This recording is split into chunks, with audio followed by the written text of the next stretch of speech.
is how professors prey on Christian students and what you can do about it. And I'm only going to spend about 15 or 20 minutes talking about it because the main event is here. He's going to spend probably 20 or 30 minutes. But I want to set the table and talk about what's really going on a college campus. First of all, college professors are 5 times more likely to be atheists than the general public. Also, more than half of college professors have unfavorable feelings toward evangelical students. Only 6% of college professors think the Bible is the Word of God. 51% think it's just full of myths and fables. I got an email not long ago from a United States Marine. So I knew this man was no sissy. But he was not writing me as a tough guy. He was writing me as a distraught father. He said, my daughter was the top Christian student in her high school class. She helped lead the youth group at church. And she won several scholarships from Christian organizations to go off to college. She could take them to any college she wanted to. So she wanted to go to the University of North Carolina at Chapel Hill to win the campus for Christ. And it needs to be one for Christ. So we sent her off there. He said about 4 weeks into her first semester, I got a phone call from her.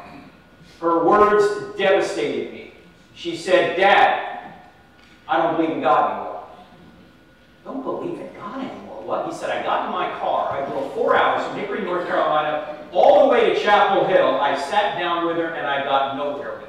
What do you mean you don't believe in God anymore? What happened? And she said, well, you know, I got this professor who went to an Ivy League school. So, of course, he must know the truth, right? If you go to an Ivy League school, they always tell you the truth. And he's teaching religion. And he's an atheist. And he says, we don't even know who wrote the Gospels. And the Bible has errors in it, so Dad, I'm an atheist now. Is this woman, this young lady, typical or atypical? Typical. She's actually typical because 3 out of every 4 walk away from the church once they leave the home.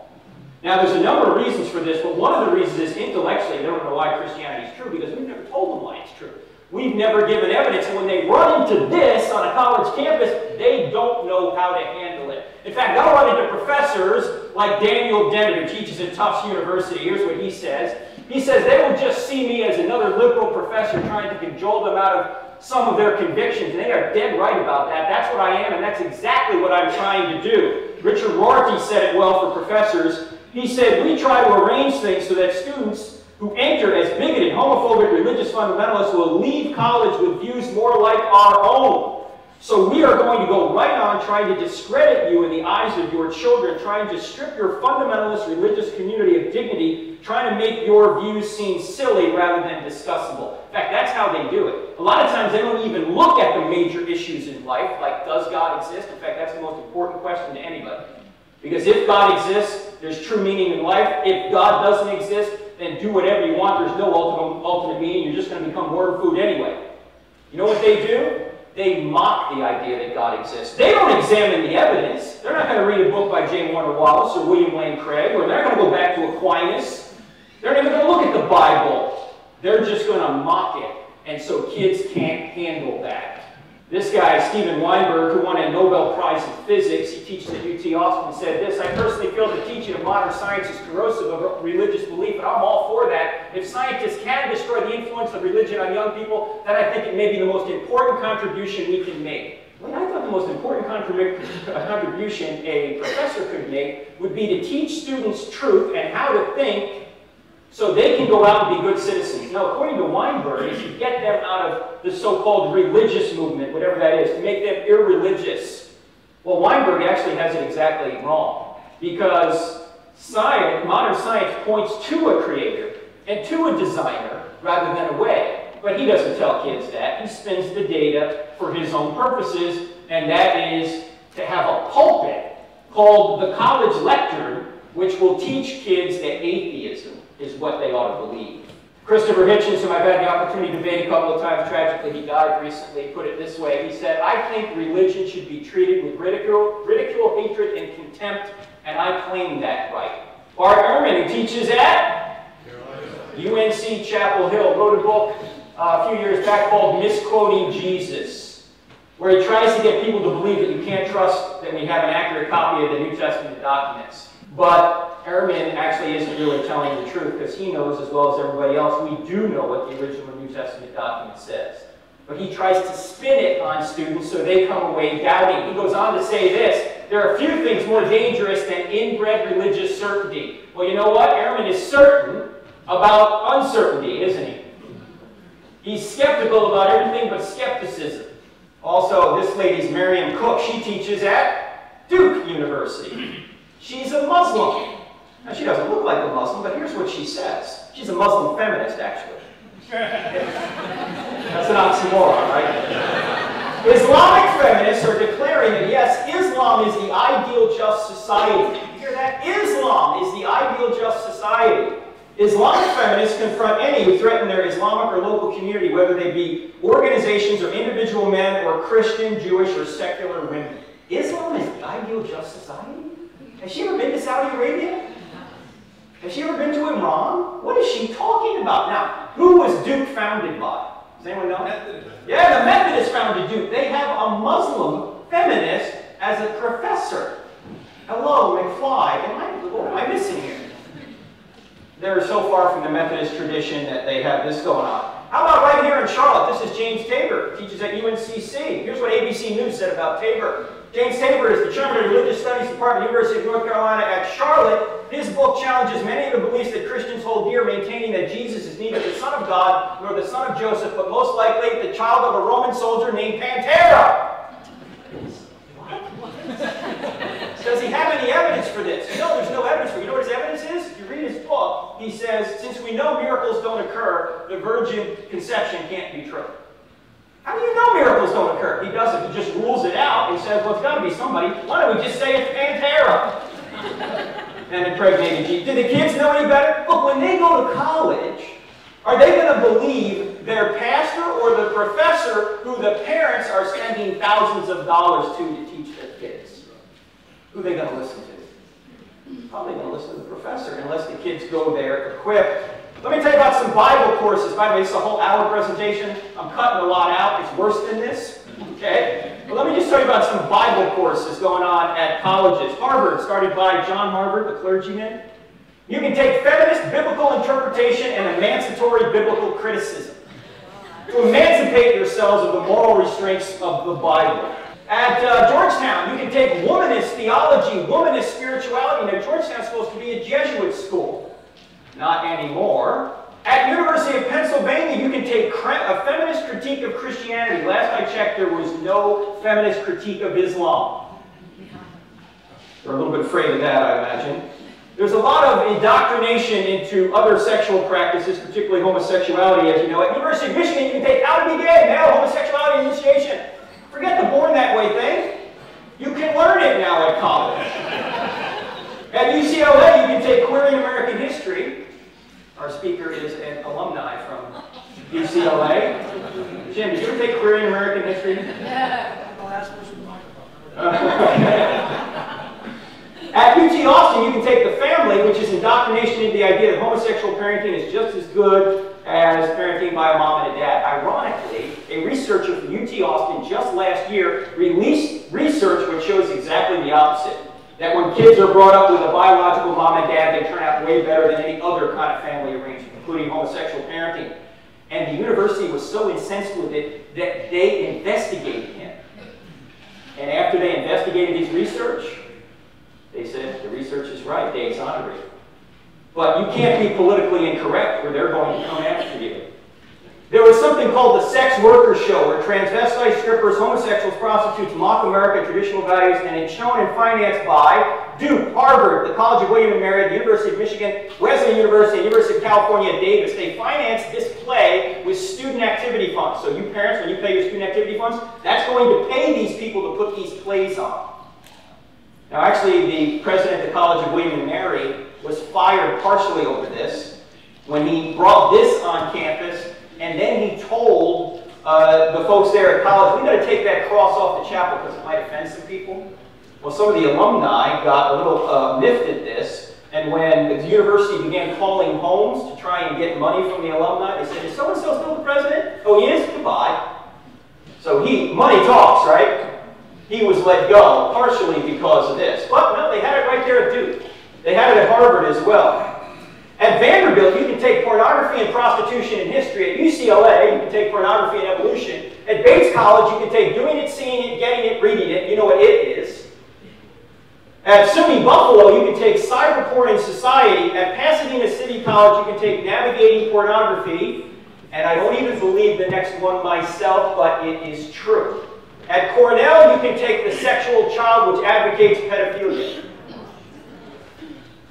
This is an Ivy League school. They're using resources from a professor from Michigan in this Cornell class to teach people that pedophilia is really nothing wrong with that. Hey, they're born that way. There can't be anything wrong with it. This is higher education in America. This is an Ivy League school. You thought Chapel Hill maybe would be an exception. It's not. See, this is Alice Kuznar. Until recently, she was a professor there at Chapel Hill. See that picture? That picture is from the UNC website. Why is she there with her dogs? Because she's an advocate of bestiality with dogs. Those who have an honor for dogs know that their passion is unavailable and inaccessible elsewhere. Being independent of gender and sexuality, this love is liberating. Your tax dollars went to pay this woman to teach this to your kids. Who's paying for this? Yeah, you are. We are. Just about every school I put up here, with a few exceptions, are all public universities. They're paid for with tax dollars that we all pay. Dinesh D'Souza, who wrote a book a number of years ago called What's So Great About Christianity, put it this way. He said, children spend the majority of their waking hours in school. Parents invest a good portion of their life savings in college education and trust their offspring to people who are supposed to educate them. Isn't it wonderful that educators have figured out a way to make parents the instruments of their own undoing? Isn't it brilliant that they persuaded Christian moms and dads to finance the destruction of their own beliefs and values? Who said atheists aren't clever? My friend Mike Adams, who teaches at UNC Wilmington, got tenure there when he was an atheist and became a Christian. And now he is a thorn in their side. Well, he was in Charlotte not long ago for a North Carolina family policy meeting, a fundraiser for North Carolina family policy folks, and he pointed out some of these things going on the college campus, and he looked at the parents and he said, who do you love more, your children or your basketball tickets? If you love your basketball tickets more, keep giving to the university. If you love your kids more, knock it off.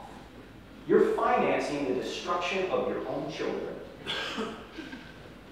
Now, what's the solution to this? There isn't one solution. There's no silver bullet. I wish I could stand up here and say, our ministry is going to solve it. It's not. We have one thing that we do, which we think we do pretty well, and what we do is we go to college campuses and we show kids in just 4 questions why Christianity is true. In fact, you can show that Christianity is true beyond a reasonable doubt by just answering yes to these 4 questions. What are the 4 questions? Here are the 4 questions. But why are these the 4 questions? Does truth exist? Does God exist? Are miracles possible in the New Testament truth? Well, first of all, there is no truth. You know, if it's just true for you enough for me, or all truth is relative, then quite obviously the Bible can't be true. Of course, if there is no truth in any book written by an atheist, can't be true either. Right? So we point out that, yes, of course, there is truth. In fact, if somebody ever says to you there is no truth, what should you say? Yeah, is that true? Preaching the choir here, right? Of course it's true. The second question, does God exist? Obviously, you can't have a word from God if there is no God. We give kids 3 major arguments for the existence of a spaceless, timeless, immaterial, powerful, moral, personal, intelligent creator. One of the arguments, of course, is that the universe exploded into being out of nothing. Well, if that's true, if space, matter, and time had a beginning out of nothing, then, of course, if the first verse of the Bible is true, then maybe the other verses are true as well, right? In other words, we give evidence that God exists. Then when we move on to the next question, are miracles possible? We point out that the greatest miracle in the Bible has already occurred. What's the greatest miracle in the Bible? The first verse of the Bible, right? In the beginning, God created heavens and the earth. That's what the science is telling us. That's what the philosophy is telling us. That the universe, space, matter, and time had a beginning, so the cause must be what? Outside of space, matter, and time. Must be spaceless, timeless, and immaterial. And of course, powerful to create a universe out of nothing. So we have a spaceless, timeless, immaterial, powerful, personal, intelligent first cause that creates a universe out of nothing. So if the first verse of the Bible is true, and the evidence points to the fact that it is, maybe the other verses are true. In fact, God can do whatever he wants. It's not logically impossible.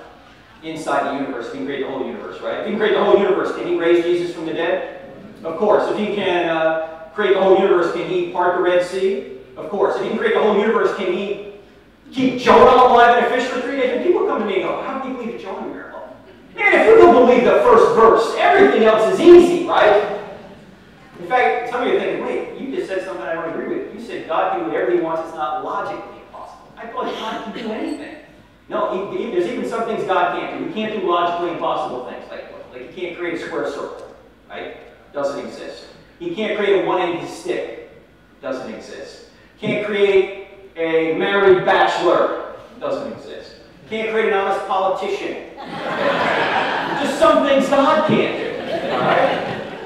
And then the last question is the New Testament true? We give evidence, and I'm going to save a lot of that for Jim because he's going to talk about that the New Testament is actually true, that miracles did occur in the first century that authenticated Jesus as truly being God. Of course, the New Testament is true, you get the Old Testament thrown in.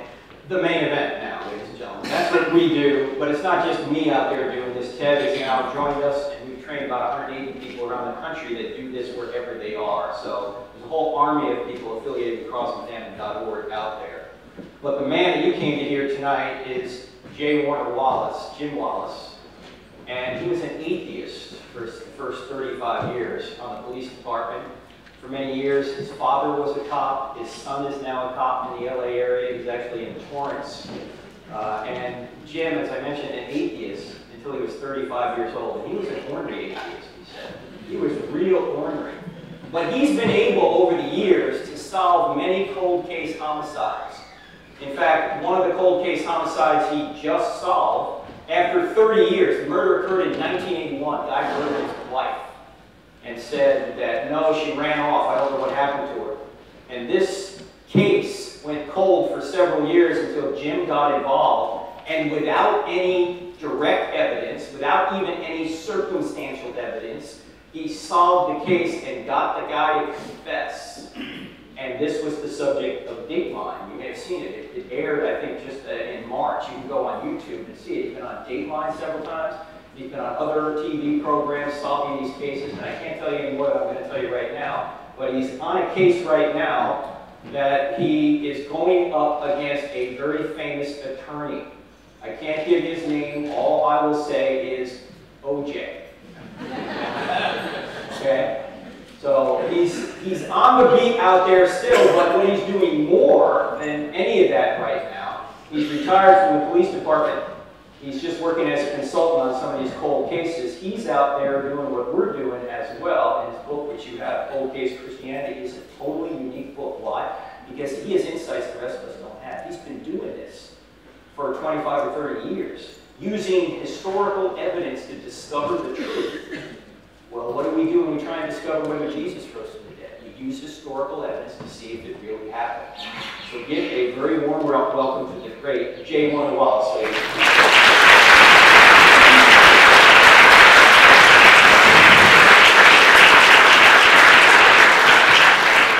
Wow, I hate that kind of big introduction. So all I can do really is fail now, so I'll try to get to the matter in front of all of you. I want to thank Frank and Ted for having me here. I am a huge fan of what they're doing. As a matter of fact, let me tell you how I first heard about Frank's work. I first heard of Frank many years ago, probably about maybe 10 years ago now, when I was working as a youth pastor in Southern California. I was doing bivocational, and I just finished seminary at the time, and I was working as a detective. I also was a youth pastor, and I had a group that the very first year we graduated these students, and I watched them go off in June. They left our ministry. When they came back for Christmas break the next year, 6 months later, all but 2 were non-believers. They had only been at school 10 weeks, and all but 2 were non-believers.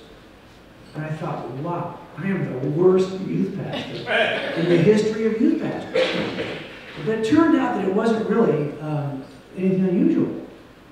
And so I decided to change the way I was doing ministry altogether. I've been a cop for 25 years, but before that I was a designer. I had a background in design, a bachelor's degree in design. I have a master's degree at UCLA. But you can say all the trash you want to say, but who won on Saturday night? We played our arch rival, USC, and we beat them soundly like a rug. It's pretty fun to watch. I was there at the Coliseum. My son also went to UCLA. I have a 25-year-old who's a police officer. He went to UCLA, but my 23-year-old is in med school at USC. So we have a very divided house. And we went to the game together, and UCLA won. Anyway, I digress. Now, let me talk about how I first started working with Frank's materials. I had this youth group, and I decided, enough. I am not going to see this happen again. And I started to focus purely on making a case for what we believe and preparing young people to be able to defend it. And it was a difficult process. I did it every single Sunday. We did line by line on Wednesdays with Scripture. But Sunday was about making a case. And I don't think we saw a single student in the next 5 years have difficulty in the university afterwards. And we started taking trips to UC Berkeley. And in these trips, I would introduce them to some of the greatest kind of atheist thinkers I could gather in the Berkeley area, and to all the university student groups that were atheist groups. So we trained for 8 weeks before we went with this book that was called, I Don't Have Enough Faith to Be an Atheist. And that became the text that we used to train students every year for that trip, which I took every year. And I still go on that trip. As a matter of fact, 2 years ago, I was on that trip teaching material on the New Testament. I was with Sean McDowell, and Sean said, hey, you should write a book about that, which is what you have on your table. It started with Frank's work, and I don't have enough faith to be an atheist. So I was very eager to join him in this training mission at CIA. So I'm here tonight to tell you a couple things. Number one, if there was one person in this world that I would call for advice, that I trust to that level, it's Frank. I think that I can trust him with the vision he has for this ministry. I'll trust him with my talent, with my efforts, with my service, and I'll trust him with my money.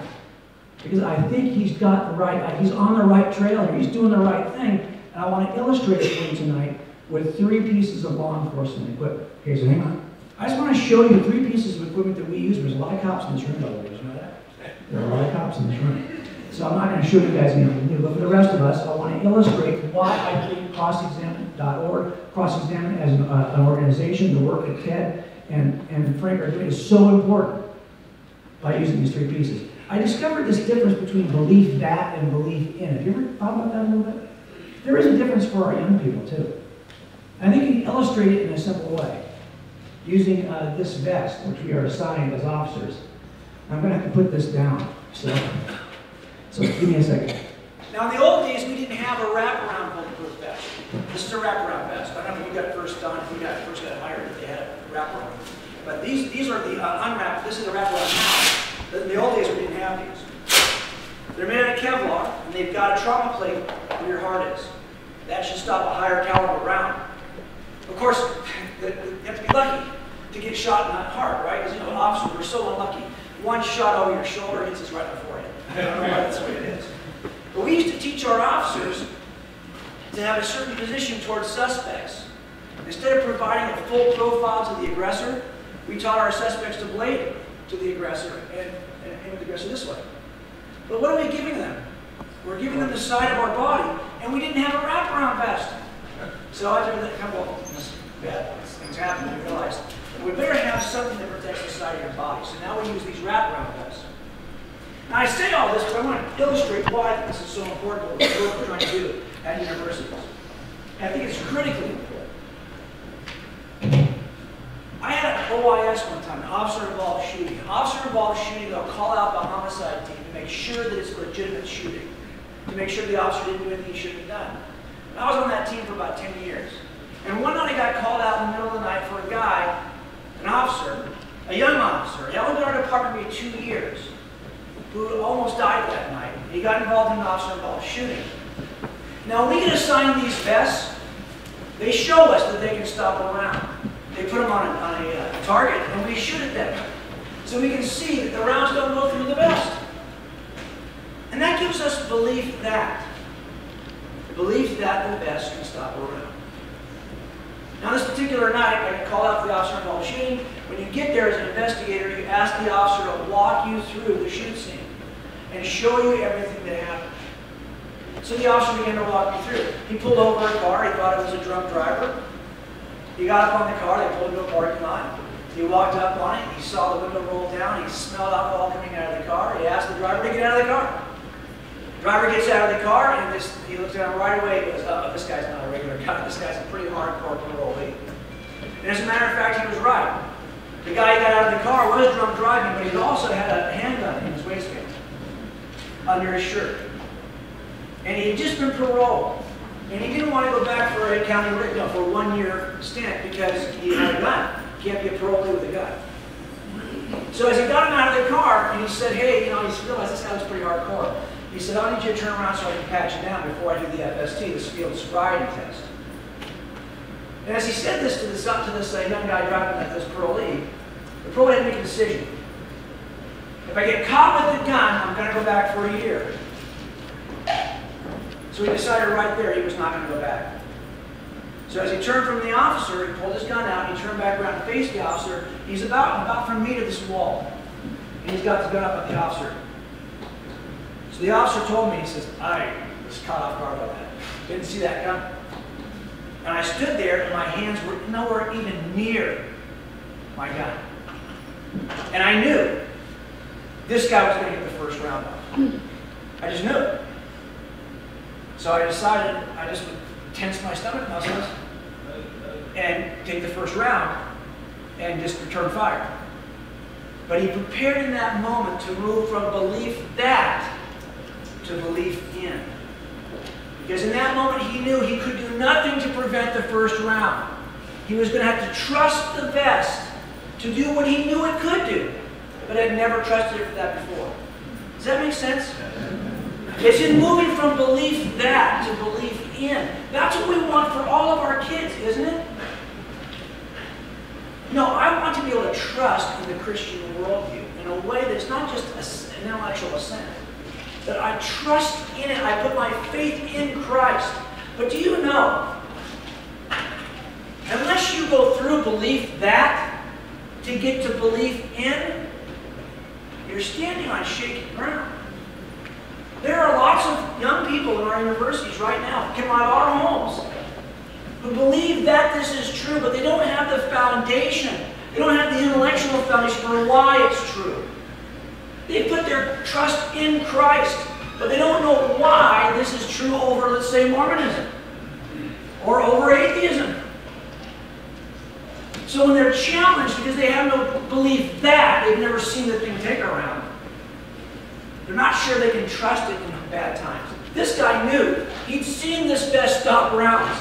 He's just thinking to himself at the time, I got about a 40% chance that round's going to hit me somewhere in this vest. And as long as it does, it's going to hurt, but I can get in the game. Obviously, he survived it. I'm walking through the crime scene with him, right? The other guy didn't survive.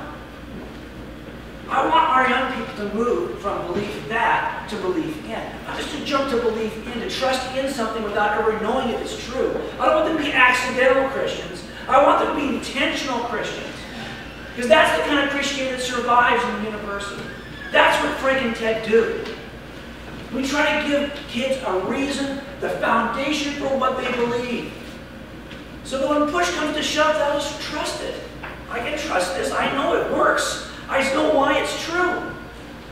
That's the challenge for all of us as parents, isn't it? Do we think we need a little help as parents? I bet you there are parents in this room right now who have college students who once were in the church with us, but they've walked away since then. We either know that personally, we've experienced it, or we know somebody who has. I think that cross-examiner is in a unique position to provide a firm intellectual foundation for why this is true, so that when bad times come for our students, they can trust in it. Does that make sense?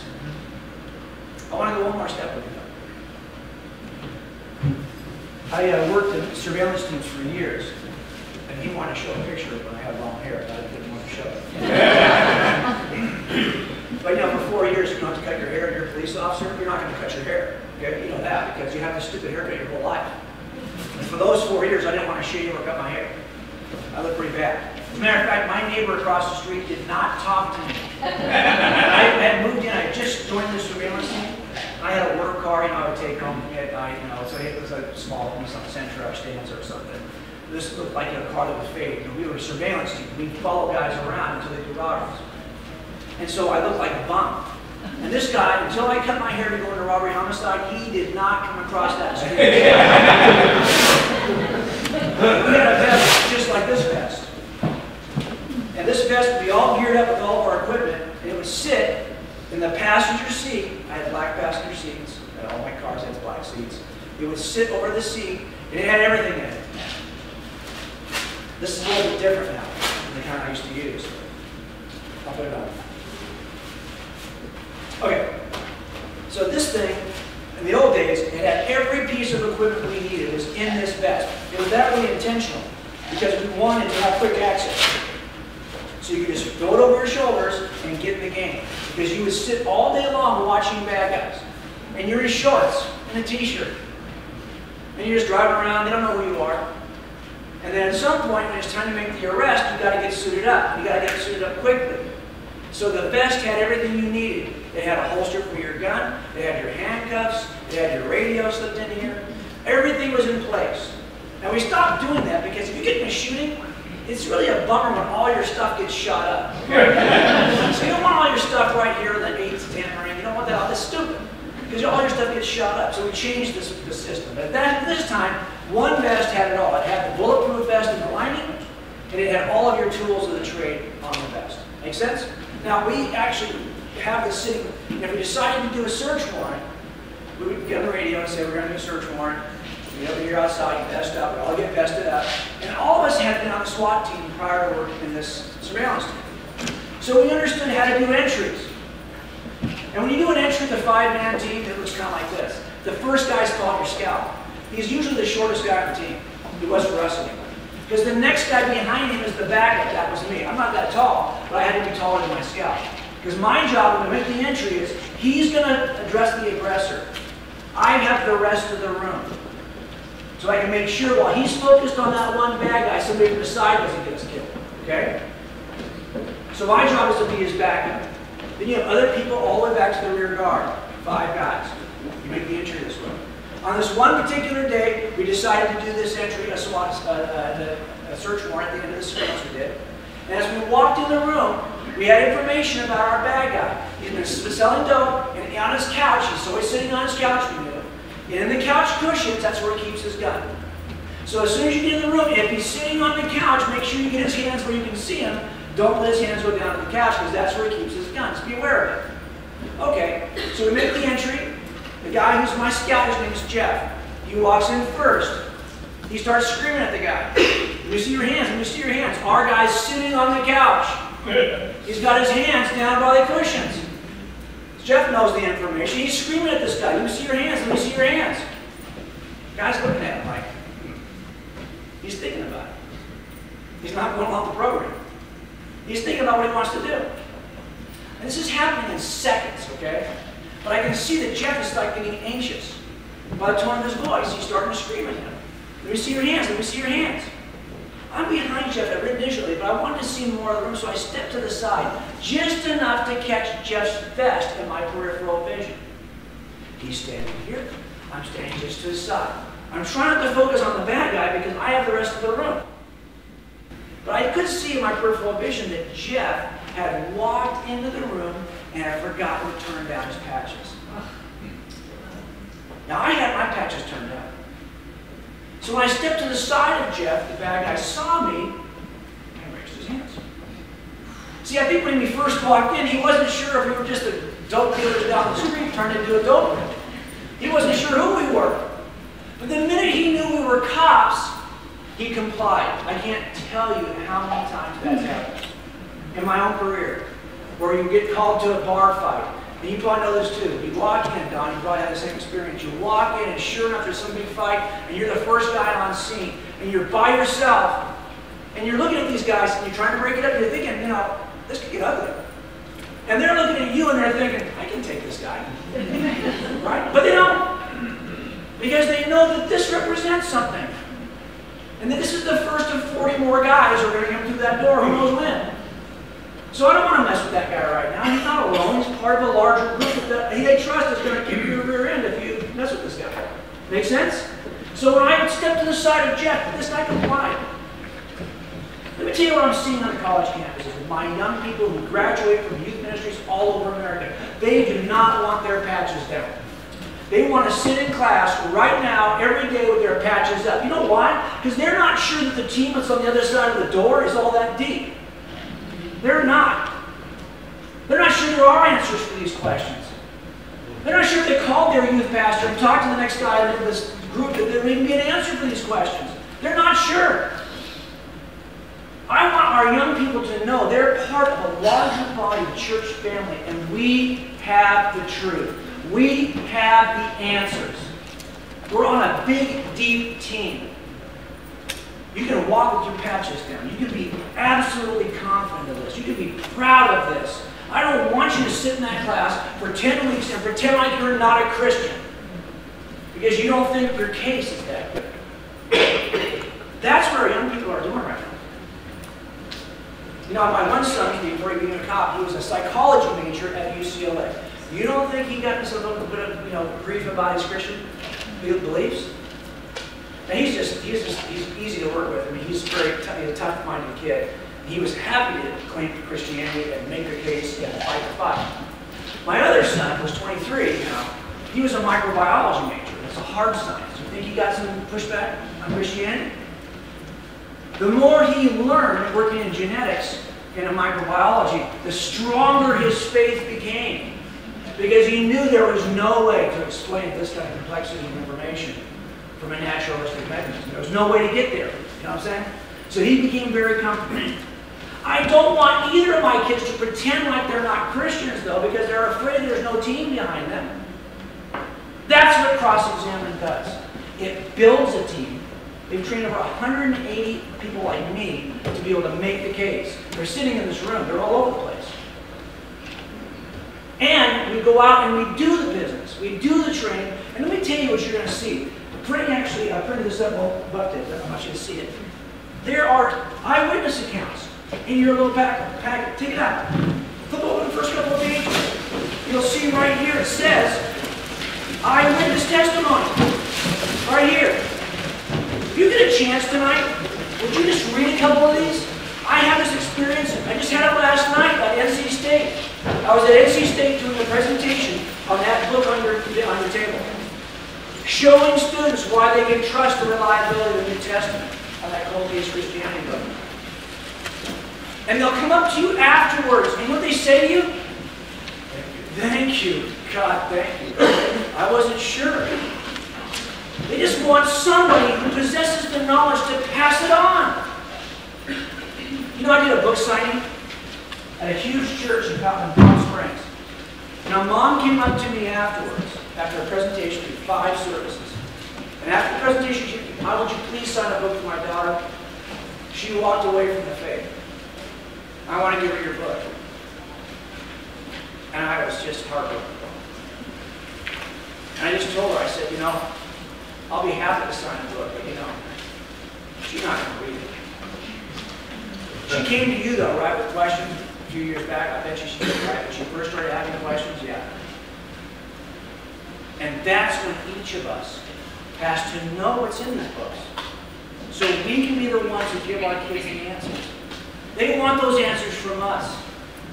We have to be prepared to give them those answers. We can't say, "Well, go get Frank's book, go get Jim's book." I think a lot of what we do is really for all of us in this room to equip each other so that when our young people are growing up in our midst and they have these questions, we can help them see we're part of a very deep, rich intellectual team that has a huge, long history of intellectual. We are a rational belief system. We are a belief system that's both verifiable or falsifiable, but it is not a collection of wise sayings. It's grounded in the history of the resurrection. We can help our young people see that. Let me just finish with this. Now, I'll just tell you in front, I got this Sam Brown when I was 27.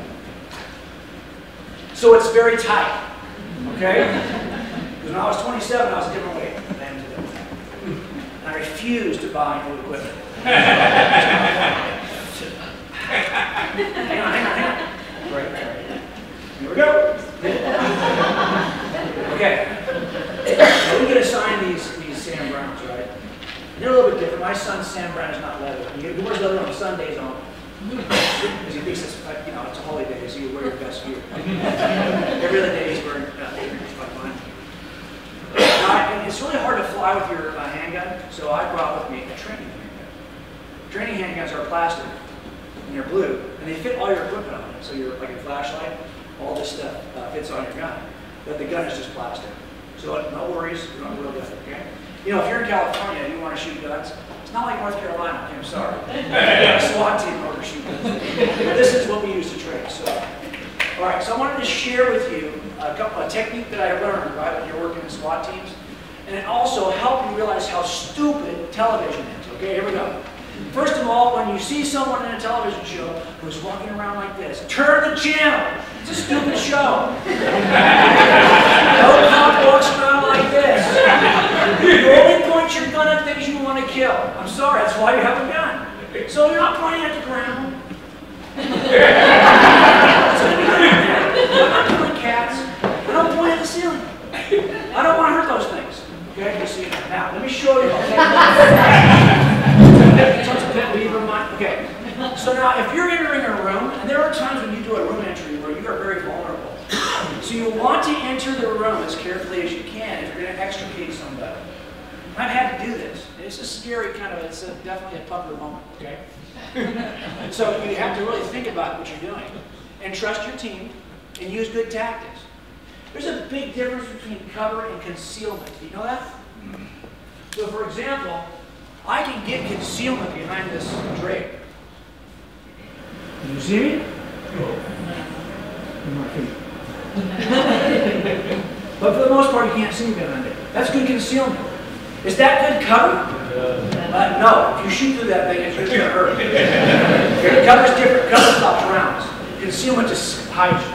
So there's a difference between cover and concealment. Now let's say I wanted to enter the room and you're the bad guys in the room. As a matter of fact, I want you to be the bad guy, okay? You're the bad guy. I'm the bad guy, but okay. You're the bad guy. So now, if I wanted to get you out of the room, how do I turn this corner without giving you my position? You know, the minute I come out, I'll give you an example of this. I'm just going to peek around the corner in a second here, and I want you to tell me when you can see me. I'll tell you when I can see you. So let's say I'm on TV, and I got my gun out. Now I want to peekaboo around the corner and see if you're there. Tell me when you can see me, okay? I've forgotten your first name. Derek. Derek. Here we go. Ready? Here we go. Derek. Tell me when you see me. Here we go. Gun's up there. Yep. Tell me when you can see me. I'll tell you when I can see you. Now. I got a problem. He can see me. I can't see him yet. Because you have this annoying thing of 4 inches of forehead before your eyeballs. What's the problem with that? So I give you my forehead before I can even see you. It's a stupid way to do this, right? Right. So we don't do that. We don't walk around corners and peek around corners to see it. You see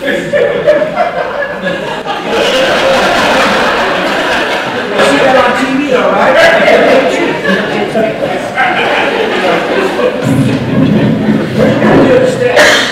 Instead, we do something called pieing the corner. You pie the corner of the room. This is good cover. It's good cover. Pretend it's a wall.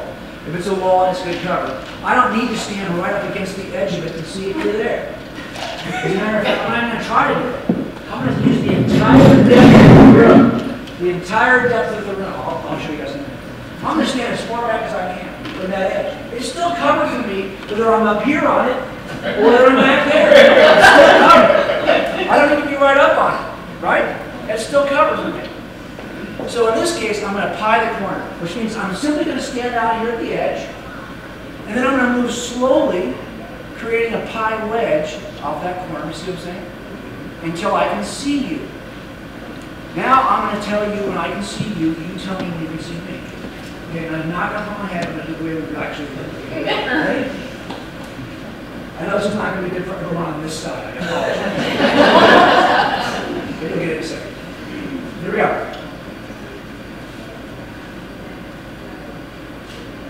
Tell me when you can see me now.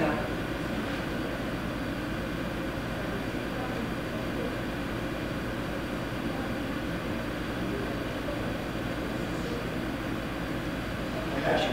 You got me? No. I got you. You got me? No. What do you have? Yep, I got you. Where do you have him? Feet, shoulders. So I was able to get him before he could get me. By simply coming around the edge and pieing the edge and making sure you don't leave with your feet. So you're gonna like point my feet forward and get myself and pie the edge slowly. And eventually I got his entire arm and his shoulder before he could see me. That's the way you do it. Now how do you know? At some point you've got to get away from your cover and get on him. It's hands-on, right? How do you do that? What we used to do is we used to use ballistic shields. Sometimes you use ballistic shields. Now, when I first started, we didn't have ballistic shields. We eventually had them. A ballistic shield, you could actually, what was like taking the wall with you? You know, bounce up, get the whole wall in for cover all the way to him. He can't hurt you. You're behind a ballistic shield. Kind of hard to operate on, right? So at some point, you have to get away from your cover to aggress the person you're trying to extricate. And when that happens, you don't have cover anymore. What are you trying to do? Because you still have your gun. And sometimes the best cover you can have is a pointed gun. Because if, by the way, Michael might know, don't put your finger in the trigger if you're shoot somebody. But you have the end of your gun. And I'm just going to wait. And if you're going to do anything silly, this is going to become my cover. I'm not going to, like, do this. What's the reaction time on this?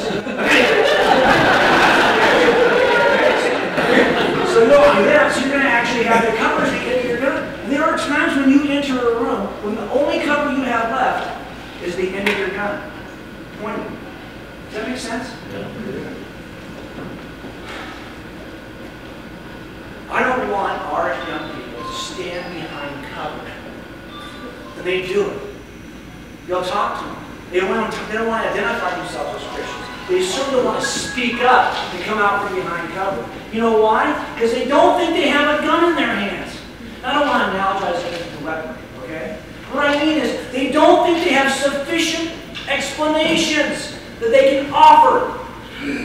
So they would much rather hide behind this cover. It's like they're going into this room without anything in their hands.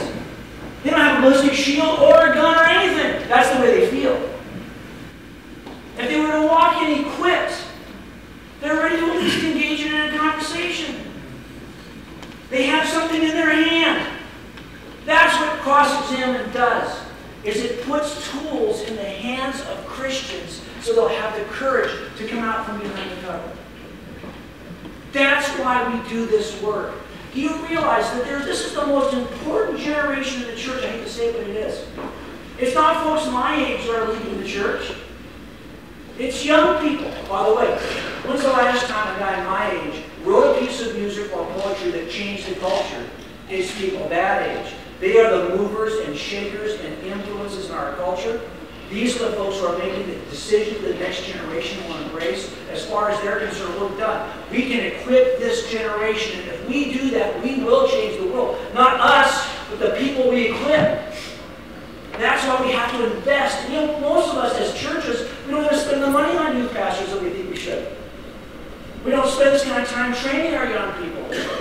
It's ministries like Cross-Examine that are doing the heavy lifting. Is that sad? But it's true. That's where I will do whatever it takes to partner with Frank. I don't care what he asks me to do, where he asks me to go, how far I got to come. I'm in. Because this is the generation.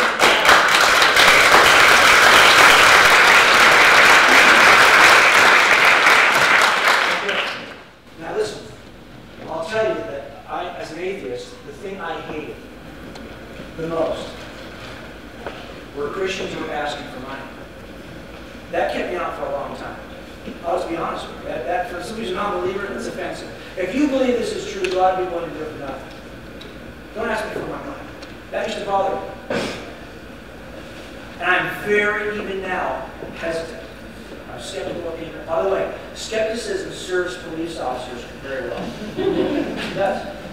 If you walk up on that car that just sped through that red light like somebody went home late from work, there's a good chance you're going to die tonight. If you walk up in the car like that person who's ran through that red light is running from a robbery scene, you're going to approach that car differently. And there's a good chance you'll go home and die. So skepticism is valuable to police officers. And I still have skepticism. So when I agreed to come here and ask you to to give your money to this cause, that is hard for me to do. But this is probably the one organization I would do it. I understand how hard it is for us to support something financially. I get that. But I also understand how hard it is for many of us to even accept that kind of thinking. And if there's one place we need to invest, it's in the next generation. And that's what we're doing when we invest in cross-examine. I'm not investing in Frank. I mean, I love Frank. He's a great guy. But I'm investing in the people he's going to equip. He's changing the culture. Most of us don't have this opportunity. And most of us don't really want this opportunity. But I'm willing to support this opportunity. And that's what I think Frank's asking us to do tonight. So what I want you to do is you've got a card on your table. Frank, did you hand one? It's in the back. It's in the back? Cool. By the way, did you notice how they did the entire room left there? These are their tables and chairs. They happen to match cross-examine. That's they got it. Take a look at this card. I want you to pull it out. You'll just see how this works. It's really quite simple, guys.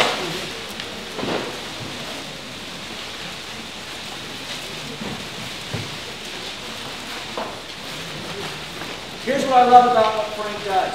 That first line is powerful to me. It's important to me as a skeptic. Because I'm still skeptical of people.